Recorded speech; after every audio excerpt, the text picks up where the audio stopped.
Hello students, आप सभी का हमारे यूट्यूब चैनल लवनीत क्लासेज में स्वागत है। मैं सुखवीर सर आपके साथ। आज हम एक्सरसाइज 3.1 जो है 12th क्लास की मैट्रिसेस, उसमें जो पहले 5 क्वेश्चन हम कर चुके हैं और 6 क्वेश्चन से हम आगे जो है स्टार्ट करेंगे और इसको कंप्लीट करेंगे। हाँ, इससे पहले अगर किसी भी बच्चे ने हमारी पहले 2 वीडियोज़ हैं मैट्रिक्स के ऊपर, अगर किसी ने वो ना देखे हों तो वो ज़रूर देख ले, क्योंकि उससे उनका जो बेसिक है फर्स्ट पार्ट में जो बेसिक था वो हो जाएगा और इससे पहले के जो क्वेश्चन है वो कंप्लीट हो जाएंगे। उनको ध्यान से देखते रहना, उन्हें भी कर लेना, लेकिन साथ के साथ फिलहाल आप हमारे साथ इन क्वेश्चन को सोल्व करें। देखिए, समझे।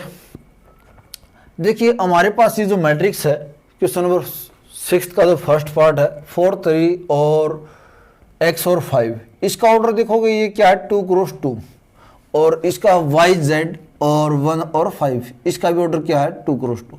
हमेशा ध्यान रखना, जब भी किसी भी मैट्रिक्स की अगर हमने कंपैरिजन करनी है तो कंपैरिजन के टाइम पे उस मैट्रिक्स के जो दोनों मैट्रिक्स हैं उनका ऑर्डर क्या होना चाहिए, सेम होना चाहिए। अगर ऑर्डर जो है सेम नहीं होगा तो उनकी कंपैरिजन भी नहीं होगी। ठीक है, तो चलो देखते हैं।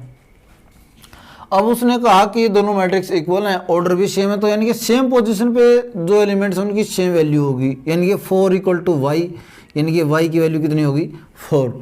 और इधर हमने देखा कितना 3 इक्वल टू z, यानी कि ये दोनों A11 पोजीशन पे थे, A11 की पोजीशन पे ये दोनों है, तो यानी कि y की वैल्यू क्या होगी 4। और यानी कि इसके बाद यानी कि 3 इक्वल टू z है, ये कौन सी पोजीशन पे था A12। अब उसके बाद आगे देखो ये पोजीशन A21, यहाँ पर x इक्वल टू 1 है, तो यानी कि पोजीशन अगर सेम पोजीशन के एलिमेंट इक्वल पुट होंगे और यहाँ से जो है x y z की जो वैल्यू फाइंड आउट हो गई है। उसके बाद देखो ध्यान से, जैसे इसके अंदर है x plus y equal to 6 और एक है, क्योंकि ये दोनों सेम पोजीशन थी। अब यहाँ से 5 प्लस जेड इक्वल टू 5, तो z की जो वैल्यू होगी, यानी कि 5 से 5 कैंसिल हो गया, 5 माइनस 5 कर लो, यानी कि z की वैल्यू क्या आ गई 0। अब एक पोजीशन और है कि x into y is equal to 8। अब एक बात सोचो आप ध्यान से, दो ऐसे एलिमेंट जिनकी वैल्यू क्या हो, जिनका सम तो क्या है 6 और प्रोडक्ट कितना है 8। क्वाड्रेटिक इक्वेशन सभी बच्चों को बनानी आती होगी, जैसे कि हमने 10th क्लास में सीखी थी कि हम कोई भी वेरिएबल ले लो अपनी तरफ से, एक्स वाई ये है, ये हमने s मान लिया, s का स्क्वायर और माइनस में दोनों का क्या है सम 6s, और उन दोनों की क्या है मल्टीप्लाई प्लस में 8, यानी कि जब हम इसके फैक्टर करेंगे तो क्या होगा s स्क्वायर यानी कि 6s है और प्लस 8, यानी कि 8 के वो दो x से फैक्टर सोचो जिनकी मल्टीप्लाई क्या हो -6 और सम क्या हो, यानी मल्टीप्लाई उन दोनों का सम क्या हो -6 और सम कितना होना मल्टीप्लाई कितनी हो 8, यानी कि ऐसे फैक्टर -4s और माइनस का 2s हो जाएंगे, यानी कि -4 और -2 और प्लस का ये जो है 8 आ गया। जब हम इनको सोल्व करेंगे तो यानी कि ये हमारा आ गया s कॉमन निकल गया, s -4 और माइनस का 2 कॉमन निकलने के बाद फिर से क्या आ गया s -4, तो s -2 और s -4। अगर हम यहाँ से देखें तो s की वैल्यू क्या आ गई 2 और 4, यानी कि 2 आ गए। हमने एक क्वाड्रेटिक इक्वेशन। अब देखो हमारे पास जो अलग अलग सिस्टम थे, x और y दो अलग अलग सिस्टम थे। अगर हम यहाँ पर ध्यान से पुट करेंगे, अगर हम y की वैल्यू 2 ले, x इज इक्वल टू 2 लेंगे तो y की वैल्यू कितनी हो जाएगी 4, और अगर x इज इक्वल टू 4 लेंगे तो y की वैल्यू क्या हो जाएगी 2, यानी कि इस प्रकार से जो है इसके ये सॉल्यूशन है 2। और अब देखिए थर्ड पार्ट में हमने देखा कि x plus y plus z कितना है 9 है। अब देखिए ध्यान से x प्लस जेड की वैल्यू है 5 और x प्लस जेड की वैल्यू अगर कितनी है 5 है, और इसके बाद देखो फिर से y प्लस जेड कितना है 7। इन दोनों इक्वेशन को ऐड कर दो तो हमने यहाँ से जो इक्वेशन बनेगी वो क्या बनेगी x प्लस वाई प्लस 2z इक्वल टू हुआ 12। अब हमें ये पता x plus y plus z की वैल्यू कितनी है 9, और यहाँ पर कितना है x plus y plus z, यानी कि 2 बार z है, यानी कि हम x plus y plus z plus z करके अगर इक्वल 12 लिख दें तो देखो x plus y plus z की वैल्यू हमारे पास कितनी है 9 प्लस जेड इक्वल टू 12, और जो है इस z की जो वैल्यू आएगी वो क्या आएगी 12 माइनस 9 यानी कि 3। अब z की वैल्यू जो 3 आ गई उसके बाद हम कहीं से भी कोई वैल्यू निकाल सकते हैं। x प्लस जेड की वैल्यू 3 है इक्वल टू 5, तो x की वैल्यू कितनी होगी 5 माइनस 3 इक्वल टू 2, और इसके बाद अगर हम सॉल्व करें y प्लस जेड की वैल्यू कितनी है 3 है तो इक्वल टू 7 है, तो y की वैल्यू कितनी आ गई 7 माइनस 3 इक्वल टू 4। यानी इस प्रकार से हमने इन मैट्रिक्स के दौरान एक्स वाई जेड जो हमारे वेरिएबल थे उनकी वैल्यू निकाली, फाइंड आउट की, सॉर्ट आउट हुए हमारे। देखिए आगे हम 7th क्वेश्चन को करेंगे। देखिए ये हमारे 7th क्वेश्चन का जो फर्स्ट पार्ट है, और 7th क्वेश्चन है सॉरी, और इसका हमने देखा कि दोनों साइड जो है ऑर्डर जो है सेम है। अब यहाँ से वैल्यू देखना कि a minus b equal to है माइनस का 1, और सेकेंड जो इक्वेशन है इसकी यानी कि 2a minus b equal to है 0 का। अब देखो ध्यान से a minus b equal to 1 है और 2a माइनस बी, अगर हम इसको इक्वेशन को लिखें a plus a minus b equal to 0 के, ठीक है, ये दोनों बातें सेम है। अब हमने यहाँ से देखा कि a माइनस बी की वैल्यू क्या है माइनस का 1, यानी कि a माइनस का 1 इक्वल टू 0 होगा, और a इक्वल टू कितना आ गया 1, यानी कि a की वैल्यू 1 आई है। तो देखो ध्यान से a की वैल्यू 1 आई है, ठीक है। अब देखो इसको ध्यान से, इसके बाद हम क्या करते हैं कि इसी इक्वेशन के अंदर वैल्यू पुट कर देते हैं a इज इक्वल टू 1, यानी कि 1 माइनस बी और इक्वल टू है माइनस का 1। माइनस 1 को इस साइड ले जाओ, प्लस का 1 हो जाओ, उस साइड जाते बी प्लस का हो गया, यानी कि बी की वैल्यू कितनी आ गई 2 इज इक्वल टू बी, यानी कि यहाँ से हमने ए और बी दोनों की क्या आ गई हमारे पास वैल्यू आ गई।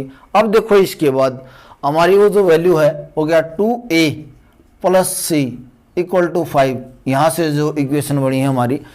अब a की वैल्यू हमने जैसे कि फाइंड आउट कर ली है, a की वैल्यू कितनी है 1 plus C is equal to यानी कि 5, तो यानी कि 2 plus C is equal to 5, सी की वैल्यू होगी 5 माइनस 2 यानी कि इज इक्वल टू 3। इस प्रकार से आगे देखिए, अब c की वैल्यू फाइंड आउट करने के बाद देखिए ध्यान से जो हमारी लास्ट इक्वेशन बनती है वो क्या है 3c plus D equal to 13 के, और जब हम इसको देखेंगे यानी कि 3c की वैल्यू कितनी है 3, यानी 3 की 3 के साथ multiply plus d is equal to 13, तो डी की वैल्यू आई 13 माइनस 9 यानी कि डी की वैल्यू आ गई 4। इस प्रकार से जो हमारा 7th क्वेश्चन है वो कंप्लीट हुआ। आगे देखिए ध्यान से, अब ये कह रहा है कि एक मैट्रिक्स है स्क्वायर 8th क्वेश्चन के अंदर, अगर वो है तो पॉसिबिलिटी क्या होगी m लेस देन जो है n से या m ग्रेटर देन n से, यानी कि रो जो है स्क्वायर मैट्रिक्स के अंदर कॉलम नंबर ऑफ कॉलम से क्या होंगे कम या ज्यादा या इक्वल, ठीक है, यानी कि इक्वल होंगे। स्क्वायर मैट्रिक्स उसी को बोला जाता है जिसके अंदर number of rows equal to हो क्या नंबर ऑफ कॉलम। तो इस प्रकार से हमारा जो आंसर होगा वो क्या होगा थर्ड हो जाएगा, ठीक है। तो इसका जो थर्ड पार्ट है वो हमारा आंसर है। इसके बाद देखिए हम 9th क्वेश्चन की तरफ चलते हैं। अब यहां से देखना दो इक्वेशन है, फर्स्ट इक्वेशन है 3x प्लस 7 इक्वल टू है 0 के, और इसके बाद हमने जो सोल्व किया है यानी कि इसको सोल्व करोगे तो 3x इज इक्वल टू है माइनस का 7 और x की वैल्यू आई माइनस का 7/3। अब एक इक्वेशन और है 2 माइनस का 3x इक्वल टू 4, ये भी x के बारे में है। एक बार यहाँ से भी देखो, अब हमने यहाँ से देखा कि 4 इस साइड यानी कि 2 4 इस साइड आ गया, क्या किस चीज़ का हो गया माइनस का, इक्वल का साइन से पार क्रॉस हो गया, और माइनस का 3 उस साइड जाएगा क्या आएगा प्लस का हो जाएगा 3x।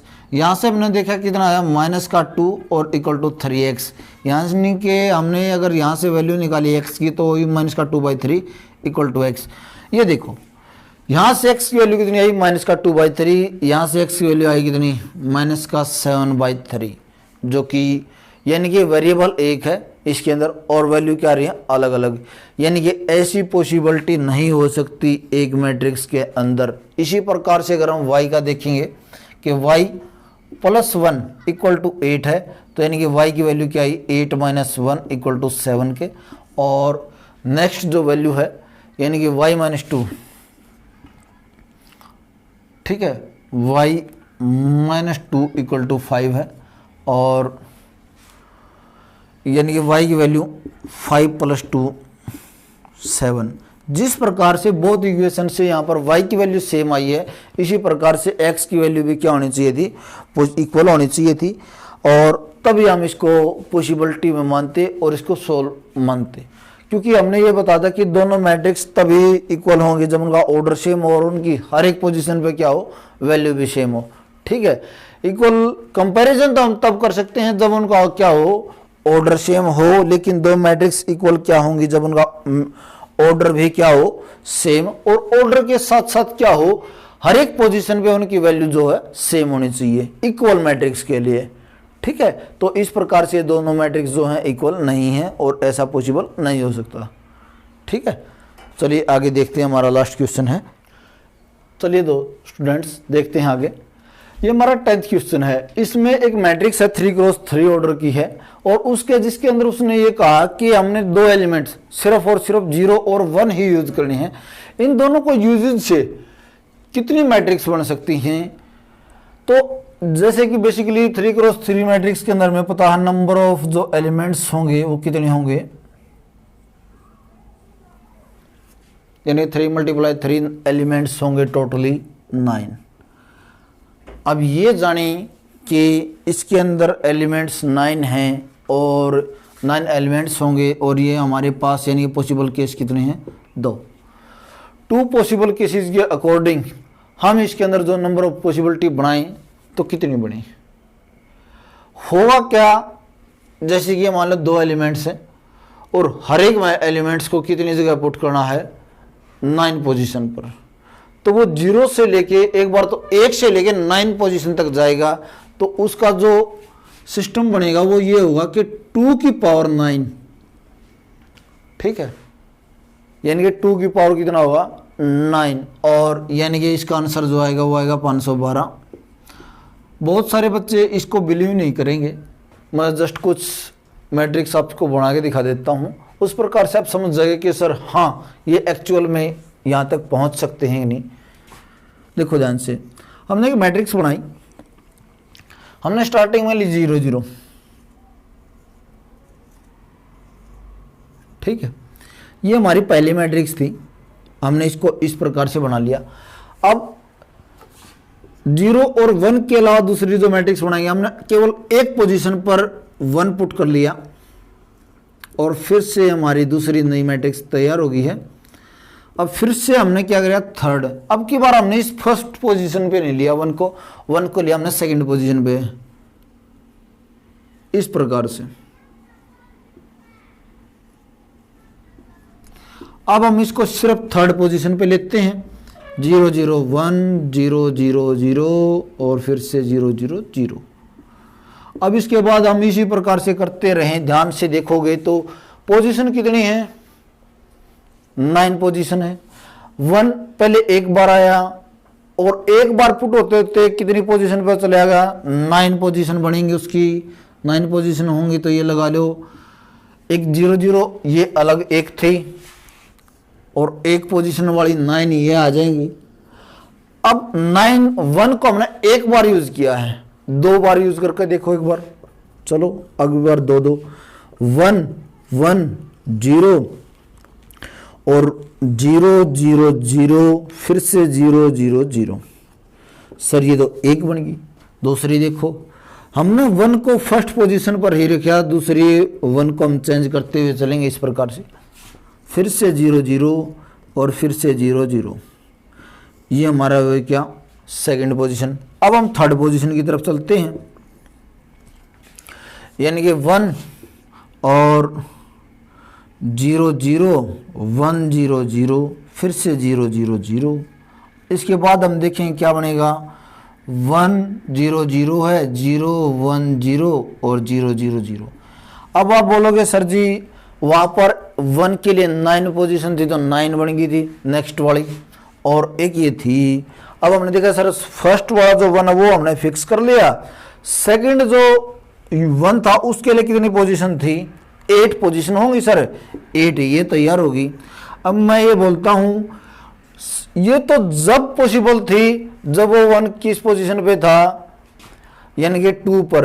अब हम देखते हैं, एक काम करो अलग से, नई मैट्रिक्स 8 पोजीशन ये आ गई, चलो आपकी बात बड़ी कर दी, फर्स्ट पोजीशन पे 0, अब यहां पर 1 को फिक्स कर लो, और अब नेक्स्ट 1 के लिए पोजीशन चेंज करते हुए चलो। अब वो नहीं कुछ भी उसको हैंडल करना, इस प्रकार से जब हम चलेंगे कितनी पोजीशन आ जाएंगी, 7। फिर इसके बाद हम क्या करेंगे, एक 1 को फिर से आगे चेंज कर लें, सर हमने लिया 0 0 1 और 1 0 0 0 0 0, इस प्रकार यहां से चलोगे 6 और आ जाएंगी। अब फिर ये तो हमने कंडीशन क्या देखी थी, सिर्फ ये किस चीज की चल रही है, जब 1 ओनली 2 टाइम है, आगे 1 चलेगा 3 टाइम, 1 चलेगा 4 टाइम, 1 चलेगा 5 टाइम। तो इस प्रकार से ये देख लो कि कितनी कंडीशन बढ़ेंगी, बहुत ज़्यादा बढ़ जाएंगी, और आप देखोगे कि सर क्या ये एक्चुअल में वहाँ तक जा सकती हैं, लेकिन आप बस जस्ट इसको ऐसे ही ध्यान रखें कि जो नंबर ऑफ एलिमेंट्स 2 हैं उनके लिए पोजीशन कितनी है, 9 है, तो 9 पोजीशन यानी कि 2 की पावर 9 512 ये इसकी पॉसिबिलिटी केस है।